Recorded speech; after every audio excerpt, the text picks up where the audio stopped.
ಇದು ಸೈನಿಕ್ ಸ್ಕೂಲ್ದಲ್ಲಿ ಬಿದ್ದಂಥ ಗಣಿತಗಳು. ಇವತ್ತನ್ನು ನಾ ತಿಳಿಸ್ತೀನಿ, ನೀವು ಲಕ್ಷ ಕೊಟ್ಟು ನೋಡ್ರಿ. ಒಂದು ನಾ ತಿಳಿಸಿದೆ, ನೀವು ಮುಂದೆ ಮಾಡ್ಬೇಕು. ಈಗ ನೀವು ಮಾಡ್ತಿದ್ರೆ ಮಾಡ್ರಿ, ನಾ ಯಾಕಂದ್ರೆ ದೂರ ನಿಂತನು ಮ್ಯೂಟ್ ಮಾಡ್ರಿ. ಆಮೇಲೆ ಈಗ ನಾ ತಿಳಿಸ್ಕೊಂಡು ಎಲ್ಲರೂ ಬೋರ್ಡ್ ಕಡೆ ನೋಡ್ರಿ. ಈಗ ವಿದ್ಯಾರ್ಥಿಗಳೇ, ಈ ಗಣಿತ ತಿಳಿಸಿದಿಂದ ಈ ಗಣಿತ ನೀವು ಮಾಡಬೇಕಾಗ್ತದೆ. ಆಮೇಲೆ ಅಲ್ಲಿ ಟೀಚರ್ನು ಕೂತು ನೋಡ್ತಿರ್ತಾರೆ. ಏನು ನೋಡ್ತಿರ್ತಾರೆ? ಆ ಗಣಿತ ಅಂತ ಇನ್ನೊಂದು ಹಾಕಿದ್ರೆ ಚಲೋ ಆಗ್ತಿತ್ತು ಸರು, ಹುಡುಗ ತಯಾರಾಗ್ಯಾನು ಇಲ್ಲೋ, ನೋಡ್ಯಾನು ಇಲ್ಲೋ, ಇದು ನಿಮಗೆ ಭಯ ಬರ್ತದೆ. ಇಲ್ಲೊಂದು ಎಂಥದೇ ಗಣಿತದ ಅಂದ್ರೆ ಹಿಂದಿನ ಮಾದರಿ ನಮಗೆ ಸರ್ ತಿಳಿಸ್ತಾರೆ, ನಾ ಮುಂದಿನ ಮಾದರಿ ಮಾಡಿ ಪೇರೆಂಟ್ಸ್ಗೆ ಸರಿಗೆ ತೋರಿಸ್ಬೇಕಾಗ್ತದೆ ಅನ್ನೋ ವಿಚಾರ ನಿನ್ನಲ್ಲಿ ಬರ್ತದೆ. ಅದಕ್ಕೆ ಒಂದು ಯಾಕೆ ಎರಡು ಬಿರಿ ಇದ್ದು ಅಂದ್ರೆ 3, 4, 5 ಉದಾಹರಣೆಗಳನ್ನು ಹಾಕಿರ್ತಾನೆ. ಆಮೇಲೆ ಈ ಗಣಿತಗಳನ್ನು ನೀವು ನೋಡೋದು, ಇದನ್ನು ಸ್ವಂತ ಮಾಡೋದು, ಇದನ್ನು ನೋಡೋದು, ಇದನ್ನು ಸ್ವಂತ ಮಾಡೋದು. ನೀವು ನವೋದಯ ಸೈನಿಕ್ ಸ್ಕೂಲ್ಗೆ ಹೋಗೋದು ಗ್ಯಾರಂಟಿನೇ. ಬರೆದಿಟ್ಟಂಗೆ ಗದ್ದೆ ಬ್ಯಾಗ್ ಯಾರು ಬೇಕಾದವ್ರು ಹೇಳ್ತಾರೆ, ರೀಸ್ನಿಂಗ್ ಯಾರು ಬೇಕಾದ್ರೆ ಅವ್ರು ಹೇಳ್ತಾರೆ. ಆದರೆ ಗಣಿತ ಮಾತ್ರ ಭಾಳ ಕಠಿಣವಾದದ್ದು. ಭಾಳದ 30 ಚಾಪ್ಟರ್ ಅಭ್ಯಾಸ ಅದ. 30 ಚಾಪ್ಟರ್ ಅಭ್ಯಾಸ. ನನಗೆ ಎಷ್ಟು ಇಂಟ್ರೆಸ್ಟ್ ಅದ ಅಂದ್ರೆ, ಹುಡುಗರು ವಿಡಿಯೋ ನೋಡಿ ಏನು ಗಣಿತ ಬಿಡ್ರಿ, ಜೋಶಿ ಸರ್ ವಿಡಿಯೋ ಕ್ಲಾಸ್ ನೋಡಿದ್ರೆ ಸೈನಿಕ್ ಸ್ಕೂಲ್ ನವೋದಯ 100. ಆ ಭಾವನಾ ನಿಮ್ಮಲ್ಲಿ ಬರಬೇಕು. ಆ ಭಾವನಾ ನಿಮ್ಮಲ್ಲಿ ಬರಬೇಕಾಗಿತ್ತಂದ್ರೆ ನಾ ಹೆಂಗೆ ಕಲಿಸ್ತೀನಿ, ಲಕ್ಷ ಕೊಟ್ಟು ನೀವು ನೋಡಬೇಕು, ಕಲಿಬೇಕು, ಸ್ವಂತ ಮಾಡಬೇಕು. ಅದು ನಾನು, ಇದು ನೀನು. ಡೆಫಿನೆಟ್ಲಿ ಸೈನಿಕ್ ಸ್ಕೂಲ್ ನವೋದಯ 100% ನಿಮ್ಮ ರಿಸಲ್ಟ್ ಬರ್ತದೆ. ಇದನ್ನು ಬಿಟ್ಟು ಏನು ಕೇಳಿಕ್ಕೆ ಸಾಧ್ಯ ಇಲ್ಲ. ಮತ್ತು ನವೋದಯ ಕೋಚಿಂಗ್ ಮುಗಿದಿಂದ ನೀವು 30 ಚಾಪ್ಟರ್ ಅಭ್ಯಾಸ ಜರ್ ಏನಾದರೂ ಮಾಡಿದ್ರೆ ನೀವು ಎಲ್ಲಿ ಹೋದಲ್ಲಿ ರ್ಯಾಂಕ್ ಸ್ಟೂಡೆಂಟ್ಗಳೇ. ಪರೀಕ್ಷೆ ನವೋದಯ ಮುಗಿದ ಕೂಡಲೇ ಇದನ್ನು ಕಣ್ಣೆತ್ತಿ ನೋಡೋದು ಬಿಡಬಾರ್ದು. ಯಾಕಂದ್ರೆ ನವೋದಯ ಪರೀಕ್ಷೆ ಬೇಗನೆ ತೊಗೊಳಿಕತ್ತಾರೆ. ಎಷ್ಟು ಲೇಟ್ ಮಾಡಿ ಪರೀಕ್ಷೆಗಳನ್ನು ತಗೋತಾರ ಅಷ್ಟು ವಿದ್ಯಾರ್ಥಿಗಳು ಶಾಣ್ಯರಾಗ್ತಾರೆ, ಕೋಚಿಂಗ್ದಲ್ಲಿ ತಯಾರಾಗ್ತಾರೆ ಹುಡುಗರು. ನೋಡ್ರಿ, ನಾ ತಿಳಿಸ್ನು ಅಂತಾರೆ ಒಂದು ಮಾದರಿಲಿ ಮಾಡಿ. ಒಂದು ವೇಳೆ 0.11 ಇದರ ಅಂದಾಜು ಬೆಲೆ 1.9 ಆದರೆ 0.22 ಮತ್ತು 0.55 ಅಂದಾಜು ಬೆಲೆ ಎಷ್ಟು ಬಾಯಲೇನೆ ಹೇಳ್ಬೋದು. 1ಕ್ಕೆ 1.9 ಅಂದರೆ 2ಕ್ಕೆ 2.9, 5ಕ್ಕೆ 5.9, 2.9, 5.9 ಬಾಯಲೇನೆ. ಆದ ರೀತಿ ಪ್ರಕಾರ ಕಲಿಬೇಕು. 0.11 ಇದರ ಅಂದಾಜು =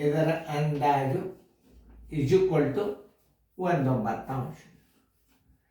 ಆಮೇಲೆ 0.222 ಇದರ ಅಂದಾಜು ಬೆಲೆ ಬರೋಬ್ಬರಿ ಎಷ್ಟು ನೋಡ್ರಿ.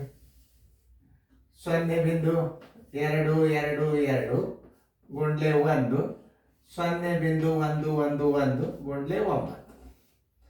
ಇದು ಒಂದಲೇ, ಇದು ಎರಡಲ್ಲೇ. ಯಾಕಂದರೆ 2 ಸ್ಥಾನದಲ್ಲಿ ಈಕ್ವಲ್ ಅಂದ್ರೆ ಪೂರ್ಣ ಸಂಖ್ಯೆ ಅಂತ ತಿಳ್ಕೋದು. ನೋಡ್ರಿ, ಬಾಯಿಲೆ ನಾ ಹೇಳಿದ್ದಿಲ್ಲ 2.9 ಅಂತಂತ.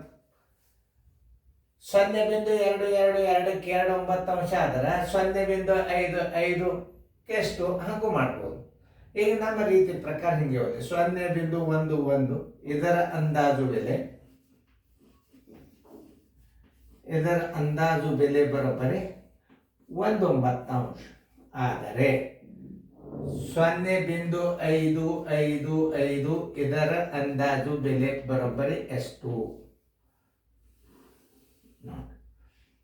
0.555 ಗುಂಡ್ಲೆ 1.9 ಗುಂಡ್ಲೆ 0.111 5 ಬರೋಬ್ಬರಿ 5.9. ನೋಡ್ರಿ, ಬಂತ ಇಲ್ಲ? ಇಷ್ಟೇ. ಆನ್ಸರ್ ಈಸ್ ಈಕ್ವಲ್ ಟು ಅದು 2.9, ಇದು 5.9. ಇಷ್ಟೇ ನೀವು ಮಾಡ್ಬೇಕು.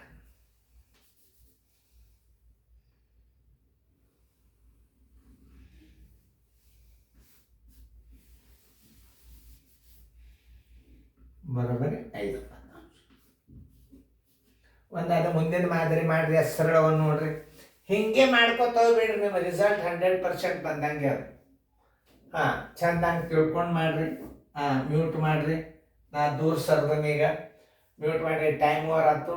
ಹಾಂ ಈಗ ನೋಡ್ರಿ ನಾ ತಿಳಿಸುವಾಗ ನೀವು ಲಕ್ಷ ಕೊಟ್ಟು ನೋಡಿ ನೀವು ಮಾಡ್ಯಾರಿ ಚೆಕ್ ಮಾಡ್ರಿ ಮಾಡ್ಯಾರೋ ಇಲ್ಲೋ. ಆಮೇಲೆ ನಾನು ನೋಡ್ರಿ ಹೆಂಗೆ ತಿಳಿಸಿ ಹೇಳ್ತಾನೆ ಅದನ್ನು 0.333 ಇದರ ಅಂದಾಜು